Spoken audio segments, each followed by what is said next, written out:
Well, hey everybody, welcome to another episode of Brax Tax. This is Northridge Fellowship's youth podcast for our youth in middle school and high school. Today's discussion is going to be a little bit more geared towards high schoolers. So if you're tuning in and you want your middle schooler to be able to listen to this, I would recommend that you as a parent would listen through this first. If you're in high school, I want to let you know, and anybody that's listening, today's topic is sex, marriage, divorce, and singleness. Those are going to be the topics that we're going to be covering today. Hopefully we'll be done in the same amount of time.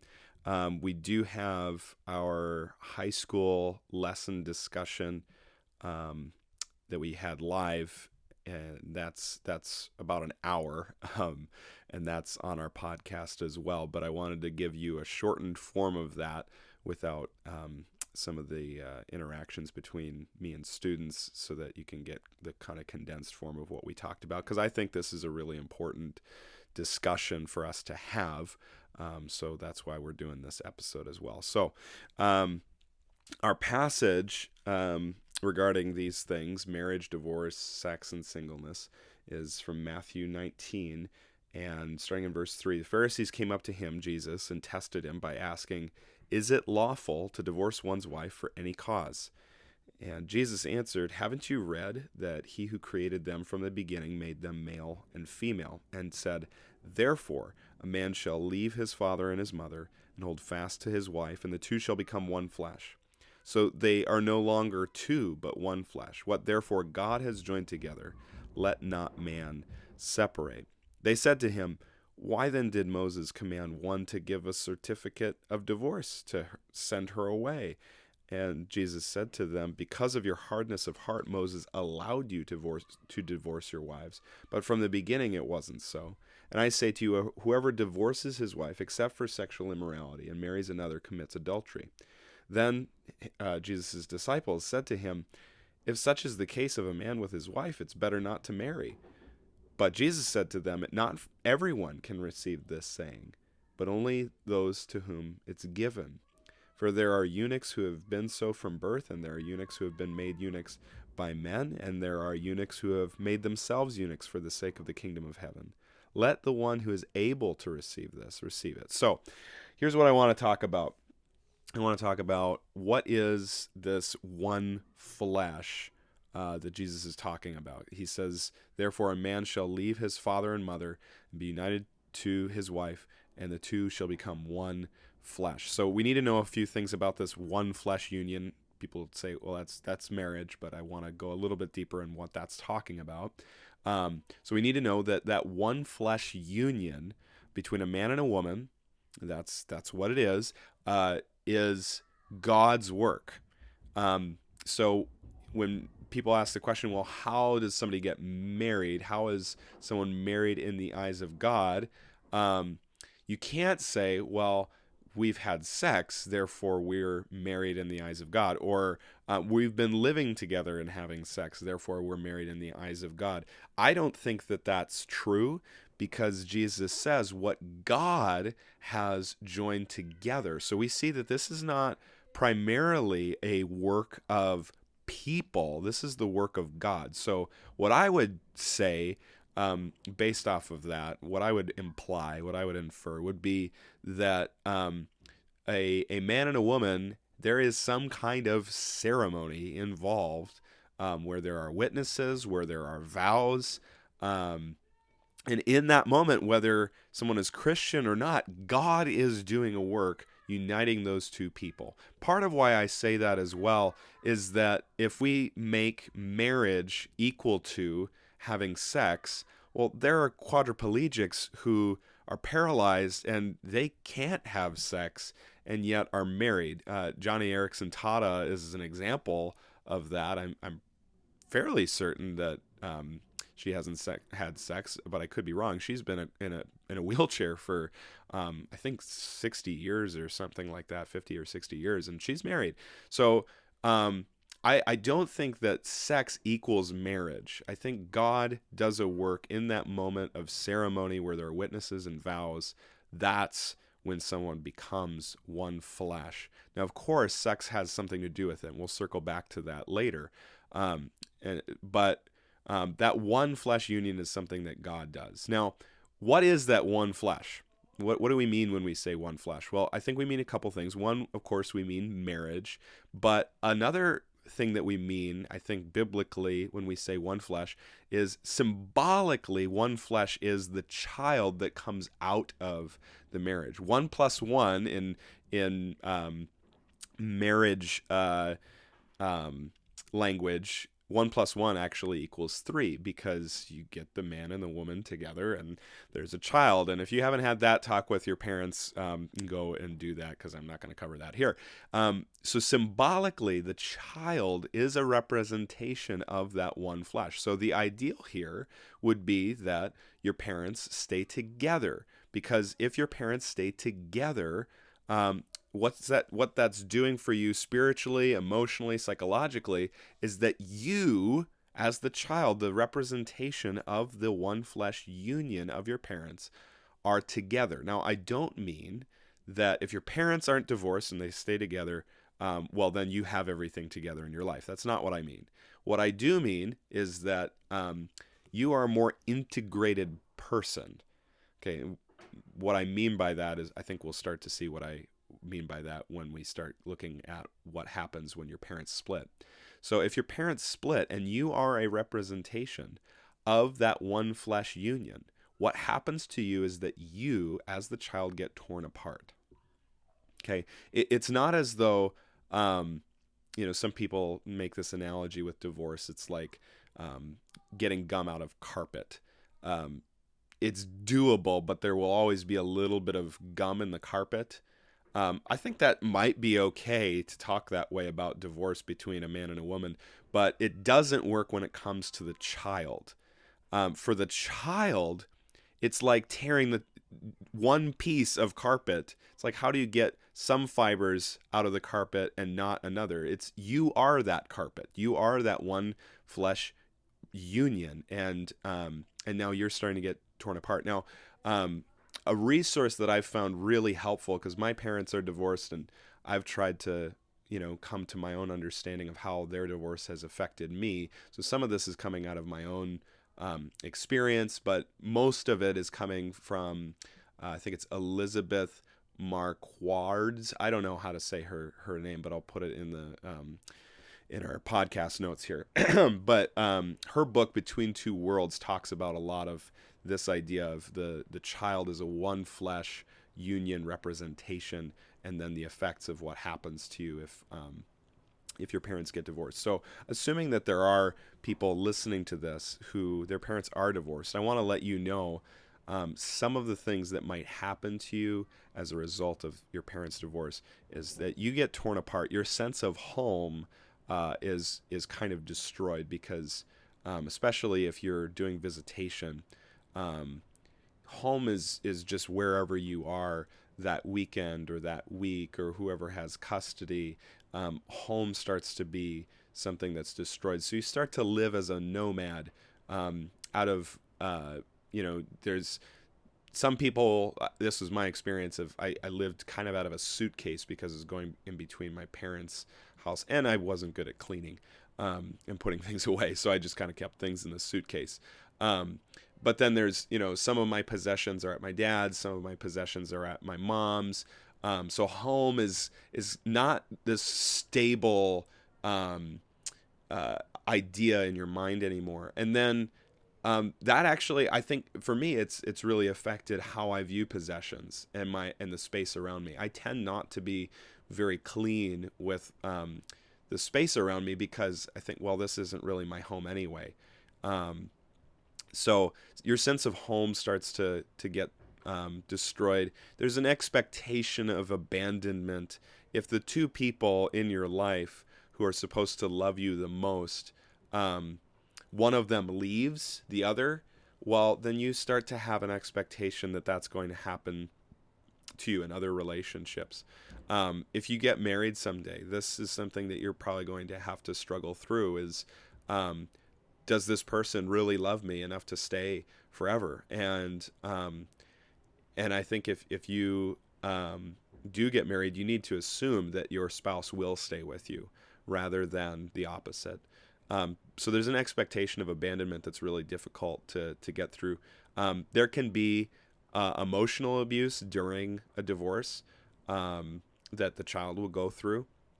An example of this is parentification, is when the mom or the dad looks to the child for emotional support that the spouse should be providing but can't because of the divorce.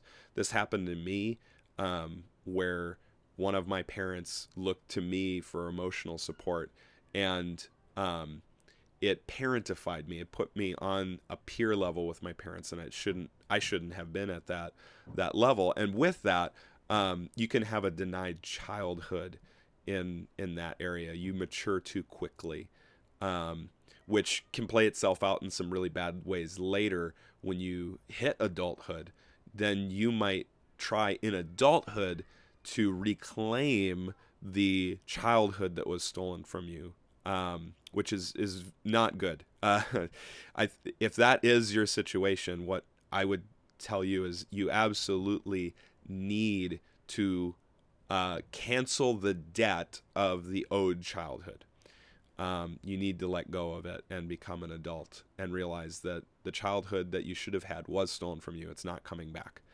And then this last one, this is really, really difficult to realize, is you're loved by your parents, but not fully. And what I mean by that is because you are a representation of the one flesh union, you actually are your mom and your dad. There are aspects to you that, of course, are unique that aren't your mom or dad, but a lot of you is either mom or dad. You'll see this eventually. You might start to notice mannerisms that you do that are a lot like your dad, or mannerisms that you do that are a lot like your mom. The way that you talk, the likes and dislikes that you have are basically just them rehashed. And what can happen then, and I think inevitably does happen when your parents are divorced, is that you realize that mom loves me but has irreconcilable differences with dad. Therefore, that means mom has irreconcilable differences with the parts of me that are dad. Dad loves me but has irreconcilable differences with the parts of me that are mom.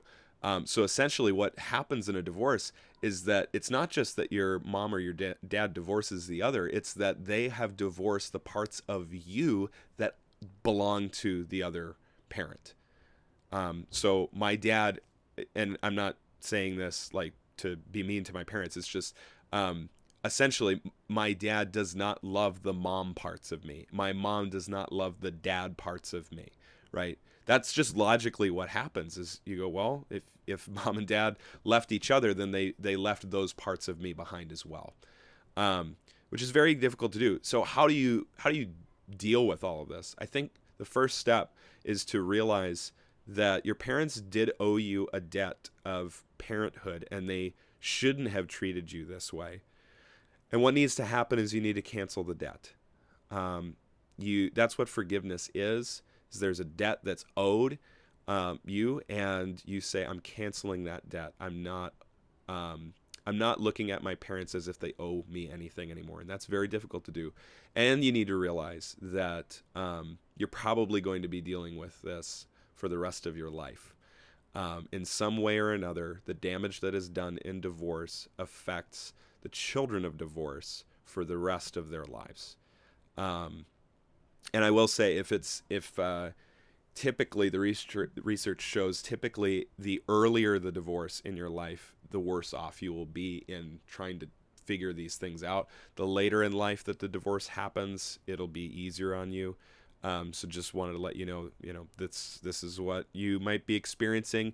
If you have experienced your parents' divorce and you need somebody to talk to, I would love to talk to you because, like I said, I've experienced this myself, and I'd love to walk with you through this experience. So that's the one flesh representation through the child.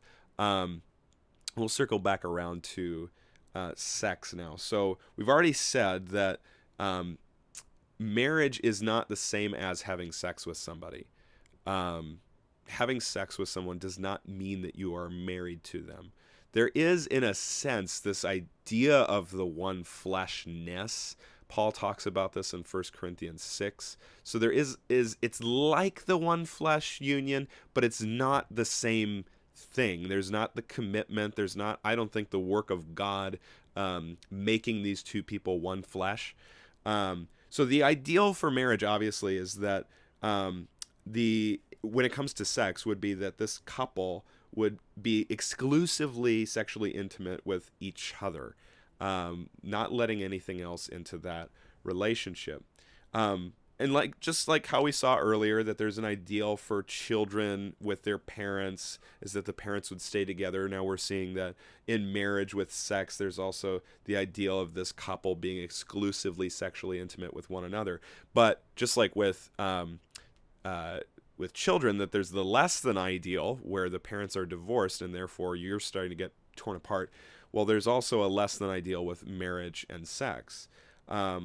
Sex and sin. So before we get into the sexual sin that can affect marriage and really your life, I want to just give you a brief sketch of what has been taught in churches probably since the 90s around sex. Okay, it's called purity culture.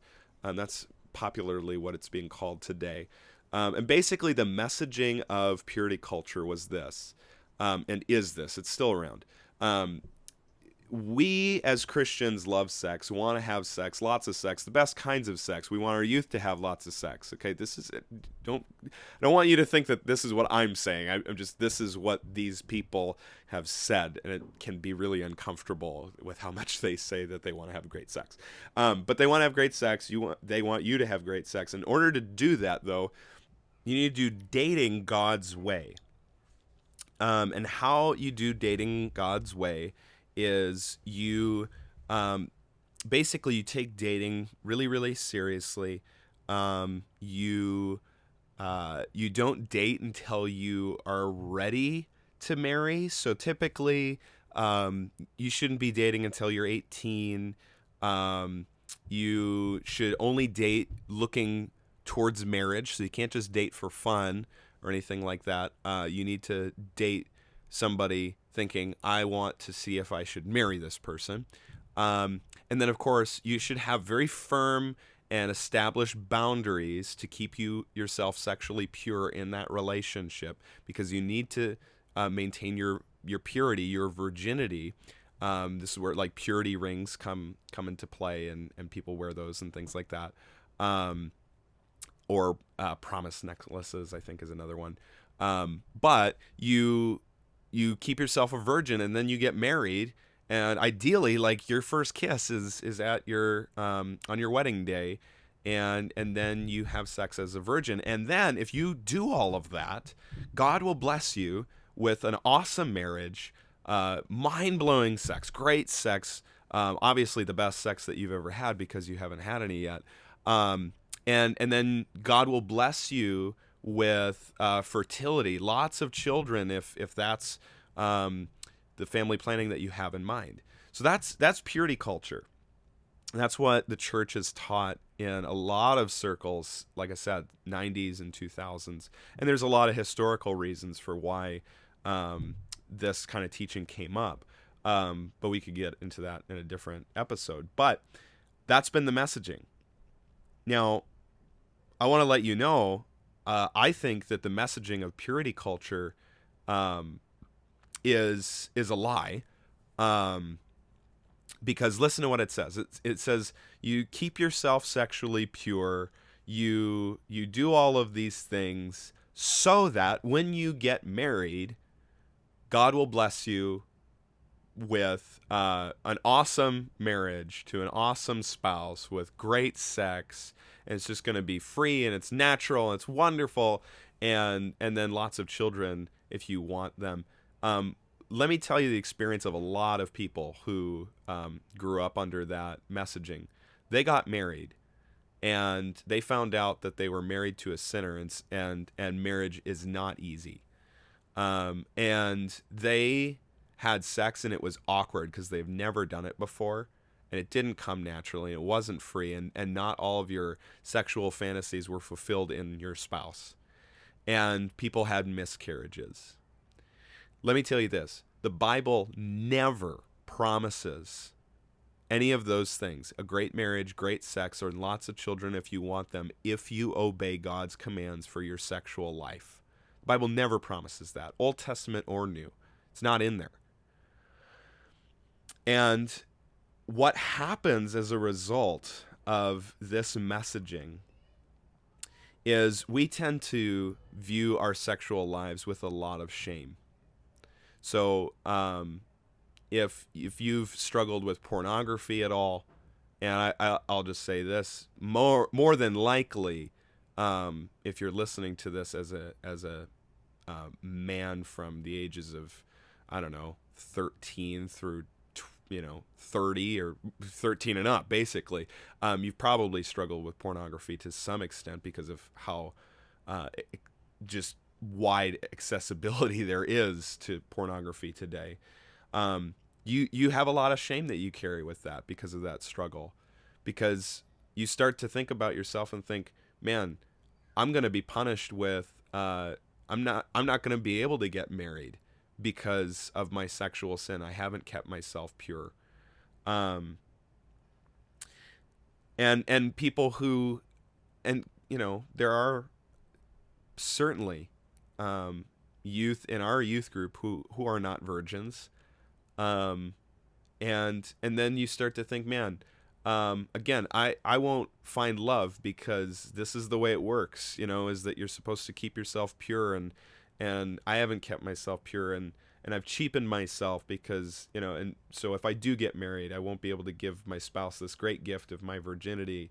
And again, like that somehow I'm less than, I'm not everything I could be because I've given this part of myself away. There's this analogy that's used in purity culture where the speaker will get up and start teaching about sex, and while he's teaching, a rose will be passed through the crowd, and the whole crowd will smell it and touch it, and by the time that rose is done being passed around, it comes back to the teacher, and the teacher looks at it and says, "This is you when you give yourself away to so many sexual partners. This rose is you." And of course it's all crumpled up and damaged and kind of destroyed, and it's not looking good. And then the teacher will say something like, "Now who would want this? I want to let you know that Jesus wants you. Whether you have lost your virginity, whether you struggle with pornography or any sexual sin, down to just lusting after somebody that walks down the street, Jesus wants you. Jesus is your purity. The gospel, Jesus provides your purity in the gospel. The gospel of Jesus Christ is that he went to the cross. He became sin who knew no sin, that we might become the righteousness of God, that we might become the purity of God. Jesus covers us with his blood, and he is your purity. Guys, if you're struggling with pornography, I want you to know that your purity does not come from how many days you have gone without looking, how many weeks you've gone without looking. If you never look at pornography again and you die on your 90th birthday, your purity will not be, look at how long I've gone without looking at porn. It will be the blood of Jesus Christ. That's your purity. If you've lost your virginity, your purity is not tied to your virginity. It is tied to Jesus Christ. The gospel is for you, even if you've sinned sexually. There is no sin that goes beyond his grace. That's the first thing I want to let you know. The other thing I want to let you know is if you have experienced sexual abuse, maybe you've been molested or something else has happened in your life, rape, there's so much shame that you probably carry because of that. And I want to let you know that Jesus does not heap shame on top of your shame. He doesn't.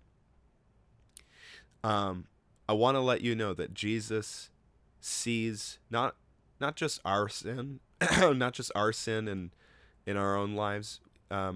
He sees the sin that has been sinned against us. And Jesus is the righteous judge. He will judge your abuser someday. Justice belongs to the Lord, and he will give it to your abuser.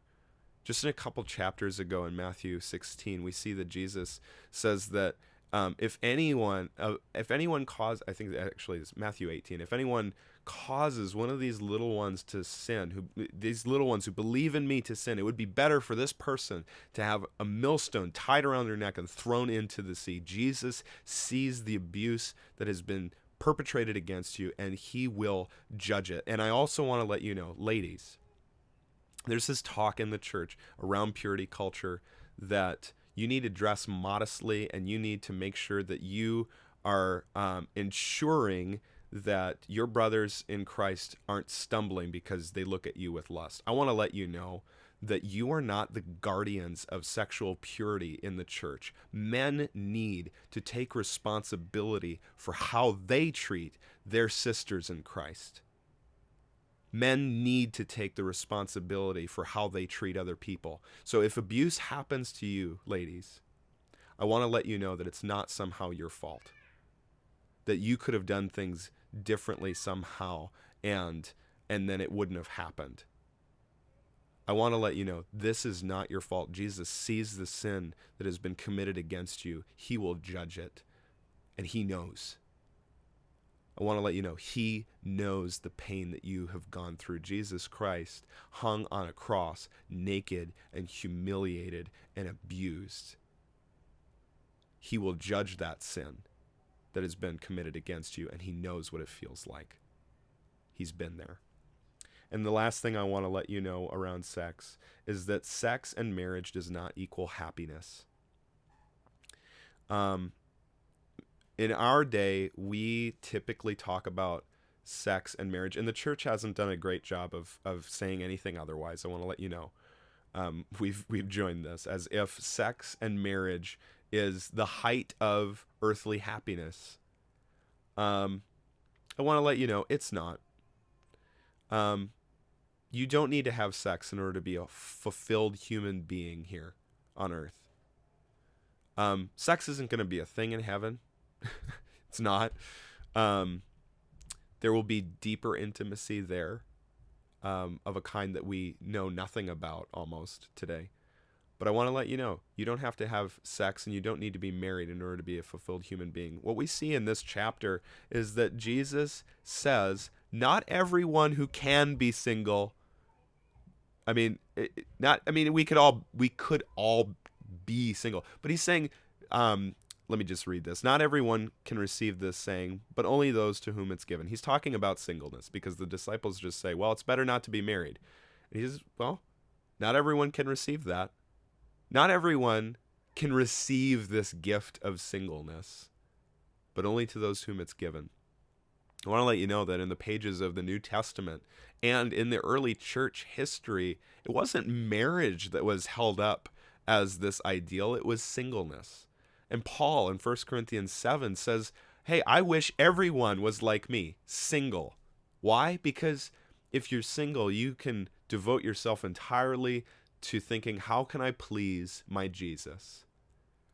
But if I'm married, my interests are divided. I think about how can I please the Lord, but also how can I please my spouse?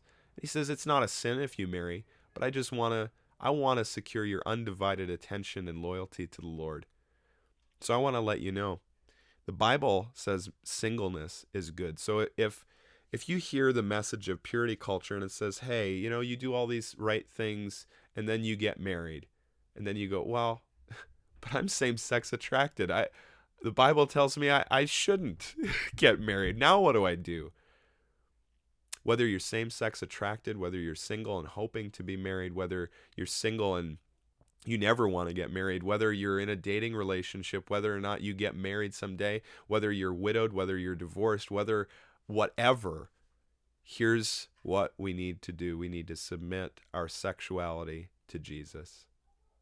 We need to submit the way that we view ourselves sexually. We need to submit our sexual pleasures and expression to Jesus.